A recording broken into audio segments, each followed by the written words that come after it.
anak-anak hebat. Assalamualaikum warahmatullahi wabarakatuh. Bagaimana kabarnya hari ini? Mudah-mudahan sehat semua dan masih semangat mengikuti pelajaran virtual. Baik anak-anak, pada video kali ini kita masih di tema 7, subtema 1, peristiwa kebangsaan masa penjajahan di pembelajaran keempat. Dengan materi masa pergerakan nasional dan Sumpah Pemuda. Tujuan pembelajaran yang akan kita capai yang pertama, melalui pengamatan siswa mampu mengidentifikasi masa pergerakan nasional. Yang kedua, melalui pengamatan siswa mampu mengetahui ikrar Sumpah Pemuda. Anak-anak hebat, pada video sebelumnya yaitu pembelajaran ketiga, kita sudah mempelajari materi tentang berbagai perlawanan terhadap penjajahan yang terus mengalami kegagalan. Karena apa? Karena perlawanan masih bersifat kedaerahan. Kemudian lahirlah sistem perjuangan baru yang dikenal dengan kebangkitan nasional. Seperti yang kita ketahui bahwa bangsa kita yaitu bangsa Indonesia mengalami penderitaan akibat penjajahan mulai awal abad ke-17 sampai abad ke-20. Lumayan lama ya. Nah, pada masa penjajahan bangsa Indonesia telah berusaha sekuat tenaga untuk mengusir penjajah dan bercita-cita menjadi bangsa yang merdeka, bebas dari penjajahan. Nah, dari situlah berbagai bentuk perlawanan terhadap penjajah yang dilakukan oleh para raja, bangsawan, tokoh masyarakat, dan tokoh agama dilakukan dengan cara mengangkat senjata. Namun, pada umumnya bentuk perlawanan semacam itu mengalami kegagalan. Nah, tentu anak-anakku masih ingat apa yang menyebabkan kegagalan perjuangan bangsa Indonesia. Yang pertama, ya betul sekali, perjuangan yang bersifat kedaerahan. Yang kedua, perlawanan tidak dilakukan secara serentak atau secara sendiri-sendiri. Yang ketiga, masih bergantung pada pimpinan. Jika pemimpin tertangkap, perlawanan terhenti. Yang keempat, kalah dalam persenjataan. Jadi, bangsa kita masih menggunakan bambu runcing sementara para penjajah sudah menggunakan persenjataan yang sudah modern. Yang kelima, Belanda menerapkan politik adu domba. Jadi, berdasarkan pengalaman tersebut, kaum terpelajar ingin berjuang dengan cara yang lebih modern, yaitu menggunakan kekuatan organisasi. Nah, lahirnya organisasi-organisasi tersebut menandai lahirnya masa pergerakan nasional. Tahukah kalian, masa pergerakan kebangsaan atau masa pergerakan nasional dibedakan menjadi 3 macam atau 3 masa, yaitu ada masa awal pada tahun 1900-an. Ini masa awal biasa juga dikatakan dengan masa perkembangan pergerakan nasional. Berikutnya ada masa awal radikal pada tahun 1920 sampai 1927. Yang ketiga masa moderat pada tahun 1930-an. Nah, anak-anak hebat, mari kita lihat masa awal pergerakan nasional. Pada masa ini lahir banyak organisasi pergerakan seperti Budi Utomo, Sarekat Islam, Indonesia Party, Muhammadiyah. Nah, salah satu organisasi yang besar pengaruhnya terhadap pergerakan nasional adalah Budi Utomo. Pada hari Minggu tanggal 20 Mei 1908, Sutomo beserta kawan-kawannya berkumpul di Jakarta. Mereka sepakat mendirikan Budi Utomo yang berarti usaha mulia. Anak-anak hebat karena sebagai organisasi modern yang pertama kali muncul di Indonesia, pemerintah Republik Indonesia menetapkan tanggal berdirinya Budi Utomo diperingati sebagai Hari Kebangkitan Nasional. Sekarang kita lihat pada masa awal radikal, yaitu pada tahun 1920 sampai 1927 atau abad ke-20. Perjuangan bangsa Indonesia melawan penjajah pada abad ke-20 ini disebut masa radikal. Karena apa? Karena pergerakan-pergerakan nasional pada masa ini bersifat radikal atau keras terhadap pemerintah Hindia Belanda. Mereka menggunakan asas non-kooperatif atau tidak mau bekerja sama. Nah, di sini juga pada masa awal radikal ada juga beberapa organisasi yang muncul, yaitu ada PI atau Perhimpunan Indonesia, ada PKI Partai Komunis Indonesia, ada NU Nahdlatul Ulama, ada PNI yaitu Partai Nasional Indonesia. Kemudian kita lihat yang ketiga pada masa moderat. Sejak tahun 1930, organisasi-organisasi pergerakan Indonesia mengubah taktik perjuangannya. Jadi mereka mengubah taktik perjuangan. Mereka menggunakan taktik kooperatif, kebalikan daripada masa awal radikal tadi. Nah, pada masa moderat ini mereka menggunakan taktik kooperatif, yaitu bersedia bekerja sama dengan pemerintah Hindia Belanda. Nah, di sini juga ada beberapa organisasi yang muncul. Ada beberapa organisasi yang terbentuk, yaitu ada Partindo pada tahun 1930, PNI baru, ada Partai Indonesia Raya atau disingkat Parindra, kemudian ada Gerakan Rakyat Indonesia atau Gerindo, dan Gabungan Politik Indonesia atau disingkat GAPI. Nah, anak-anak hebat, terbentuknya berbagai organisasi tadi itu muncul karena adanya rasa kebangsaan Indonesia berasal dari keinginan kuat rakyat Indonesia untuk merdeka dan berdaulat. Sejak abad ke-19 mulai muncul benih-benih rasa kebangsaan atau nasionalisme bagi bangsa-bangsa di Asia dan Afrika, khususnya Indonesia. Banyak faktor yang memicu munculnya rasa kebangsaan di Indonesia. Salah satunya adalah kenangan kejayaan masa lalu. Kenangan kejayaan masa lalu ini khususnya pada masa kejayaan Kerajaan Majapahit dan Sriwijaya serta kebesaran kerajaan-kerajaan Islam. Pada masa Majapahit, kerajaan itu mampu menguasai seluruh Nusantara. Adapun pada masa Sriwijaya, kerajaan mampu berkuasa di lautan karena pasukan maritim lautnya atau pasukan maritimnya sangat kuat.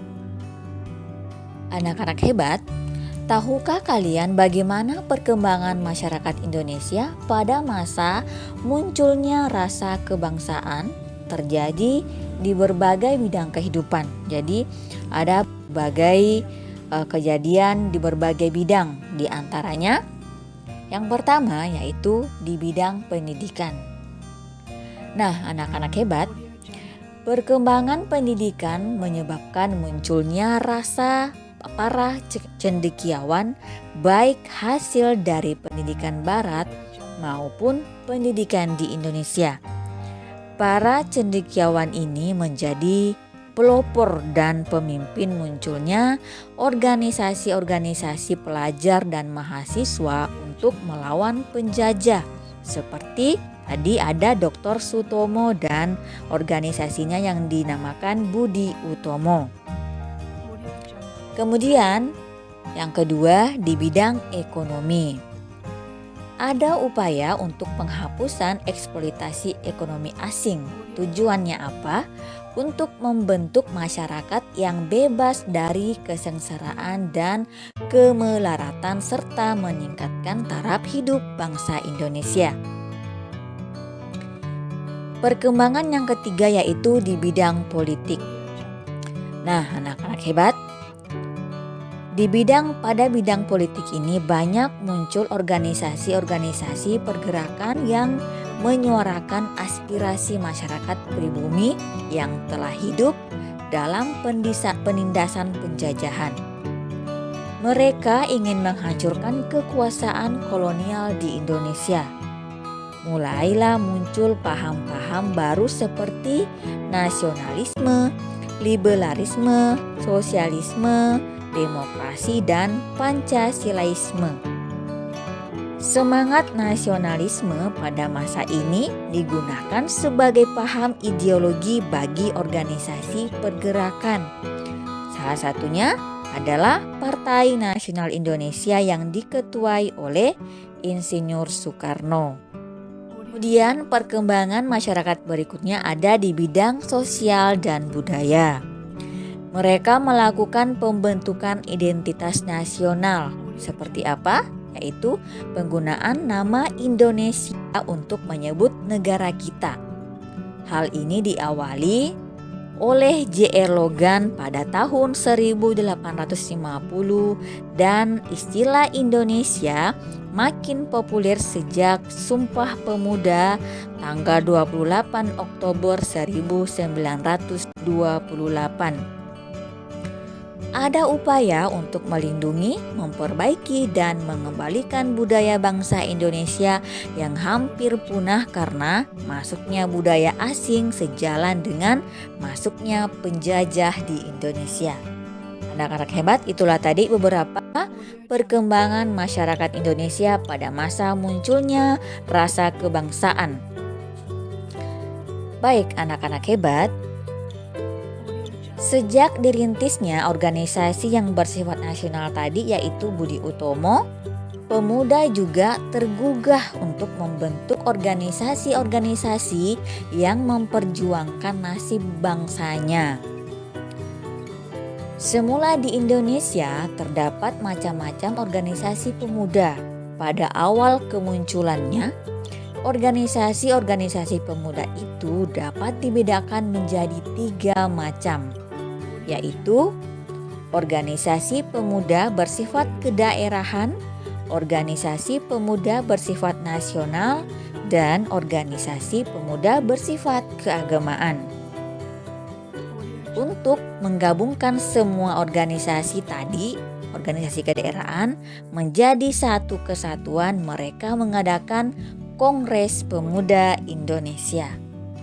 Nah, anak-anak hebat, pada Kongres Pemuda Indonesia ini yang dinamakan dengan peristiwa Sumpah Pemuda pada tahun 1928. Selama zaman penjajahan Belanda, Kongres Pemuda Indonesia diselenggarakan 3 kali. Kongres Pemuda 1 berlangsung di Jakarta pada tanggal 30 April sampai 2 Mei tahun 1926, diikuti oleh semua organisasi pemuda.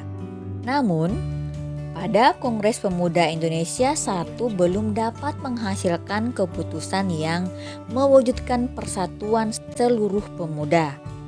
Maka, Kongres Pemuda Indonesia 1 merupakan persiapan Kongres menuju Kongres Pemuda Indonesia 2. Kongres Pemuda Indonesia 2 ini berlangsung di Jakarta pada tanggal 27 sampai 28 Oktober. Nah, penyelenggaraannya di Gedung Indinse Club di Jalan Kramat Raya 106. Tetapi keseluruhan sidang diselenggarakan di 3 tempat. Pada Kongres Pemuda Indonesia 2 ini, pemuda bekerja keras mempersiapkan segala sesuatu yang diperlukan, termasuk menyusun panitia kongres. Pada malam penutupan tanggal 28 Oktober 1928, Kongres Pemuda Indonesia II mengambil keputusan. Yang pertama, menerima lagu Indonesia Raya ciptaan W.R. Supratman sebagai lagu kebangsaan Indonesia. Yang kedua, menerima Sang Merah Putih sebagai bendera Indonesia. Yang ketiga, semua organisasi pemuda dilebur menjadi satu dengan nama Indonesia Muda atau yang berwatak nasional dalam arti luas. Yang keempat, diikrarkan Sumpah Pemuda oleh semua wakil pemuda yang hadir. Isi ikrar Sumpah Pemuda tidak lain dan tidak bukan yang kita kenal sekarang dengan sebutan Sumpah Pemuda. Yang isinya, kami putra dan putri Indonesia mengaku bertumpah darah satu tanah air Indonesia. Yang kedua, kami putra dan putri Indonesia berbangsa satu bahasa Indonesia. Kami putra dan putri Indonesia menjunjung tinggi bahasa persatuan bahasa Indonesia. Baik anak-anak hebat, mari kita baca sama-sama. Diikuti ya. Sumpah Pemuda. Kami putra dan putri Indonesia mengaku bertumpah darah satu tanah air Indonesia. Kami putra dan putri Indonesia berbangsa satu bangsa Indonesia. Kami putra dan putri Indonesia menjunjung tinggi bahasa persatuan bahasa Indonesia. Nah, baik anak-anak hebat, itulah tadi ikrar Sumpah Pemuda. Peristiwa Sumpah Pemuda menunjukkan adanya rasa persatuan dan kesatuan di antara para pemuda yang berbeda ras, suku, golongan, dan agama. Memang demikian seharusnya ya. Walaupun berbeda ras, suku, golongan, dan agama, tetapi derajat kita sama sebagai manusia. Tidak ada manusia yang lebih tinggi dan tidak ada yang lebih rendah. Perbedaan antar suku, satu suku dan suku yang lainnya, kita bisa lihat pada bahasa dan adat istiadat serta sistem kekerabatannya. Nah, perbedaan suku ini ada 3 macam. Yang pertama, adat istiadat. Nah, setiap suku bangsa pasti memiliki adat istiadat tertentu, meliputi upacara adat, kebiasaan-kebiasaan lain. Nah, kebiasaan-kebiasaan tersebut sudah dijalankan secara turun-temurun dalam suatu suku.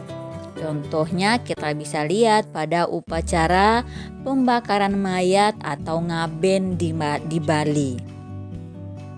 Ada juga perilaku orang Batak yang suka bicara terang-terang atau terus terang sehingga terkesan tegas dan keras.